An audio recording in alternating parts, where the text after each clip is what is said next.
راح احكي واقول شيء غير، بس انا جيت ابارك لك. وجه الخير على البطوله وعلى اسبانيا. نذير كلاسيك، نذير رغم يشجع البرتغال بس قلبا وقالبا كان ويا اسبانيا. انا برازيلي بس البرتغال. البرتغال اللي على مود كريستيانو رونالدو قلبا وقالبا اليوم ويا اسبانيا.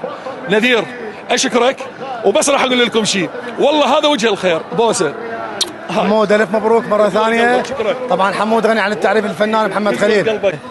فالخير، انا جيت ابارك لك. اي اسبانيا مبروك. مبروك مشجعين الاسبان، الجماهير الاسبانيه. طبعا جمهور اسبانيا بالعراق معروف، باعتبار اسبانيا يحتوي على اعظم فريقين اللي هي ريال مدريد وبرشلونه. أكيد. طبعا مبروك للمشجعين برشلونه، انا برشلوني. وايضا مبروك يعني لاعبين ريال مدريد اللي قدموا بطوله حلوه.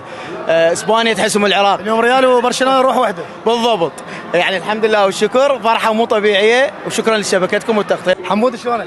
حبيبي كابتن نذير شلونك؟ احب اقول لك الف مبروك لك وللجماهير الاسبانيه. فدوى قلبك. والله انا كنت متوقع انه اسبانيا تفوز صراحه، يعني من البدايه يعني قلت الفوز اسباني، واليوم اخونا محمد خليل هناك. اكيد الفنان محمد خليل. محمد خليل، فقول شاخته حلوه احنا بنقول. هاي عندنا بالعاميه. بالضبط. اي وانت اكيد يعني مقدم خفيف الظل وتجنن، وانا من اشد متابعينك صراحه. الله يوفقك حبيب حمود واخوي وعلى راسي. الله يوفقك ان شاء الله حبيبي. الف مبروك. الله يبارك فيك حبيبي، رحم الله والديك. كلمه توجهها للجماهير الاسبانيه. والله هي هارد لك، زين، احنا روح رياضيه، زين، وانا دا اشوف يعني المطعم والكافيه لما قولوا الاسبان، يعني الاسبان ما اكو فد هدوء، بس احنا يمكن كميس، بس لما الانجليز قولوا كلها قامت، بس هاي يعني الحمد لله. اليوم انت تغلبت عليهم. تغلبنا عليهم كلهم الحمد لله. ريالي لو برشلوني؟ اني يعني عندي روح رياضيه بس ريال. مشجعات المنتخب الاسباني اللي يتوقع طبعا صح. اول شيء اقول لك الف مبروك لك والجماهير الاسبانيه. مبروك الكل اللي يشجعون فريق اسبانيا، وانت اعتقد واحد من عندهم. اسبانيا لو ما لش علاقه بي. يلا تمام اوكي تسلم.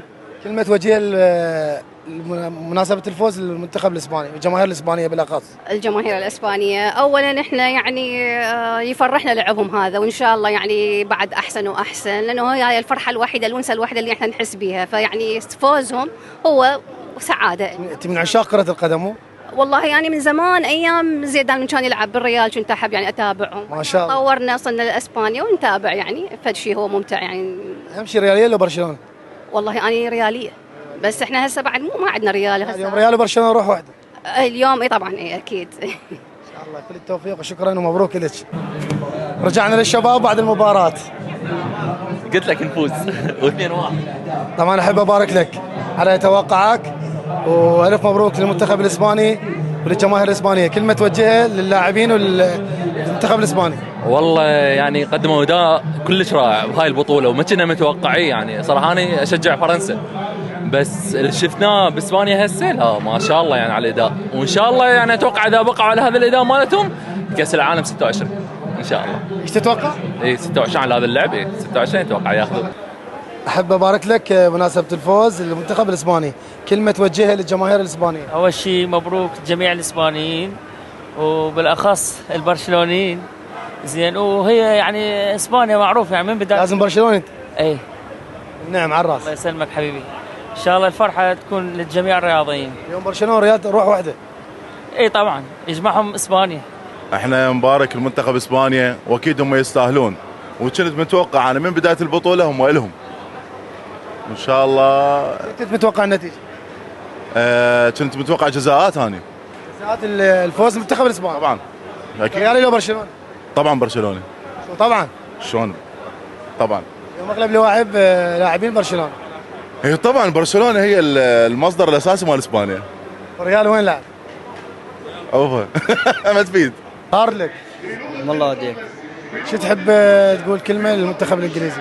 والله حظ اوفر، هم منتخب كامل نجومه، ودائما يعني اجيال تروح بسبب مدرب وبسبب اخطاء بسيطه، نهائيا على التوالي خسروها.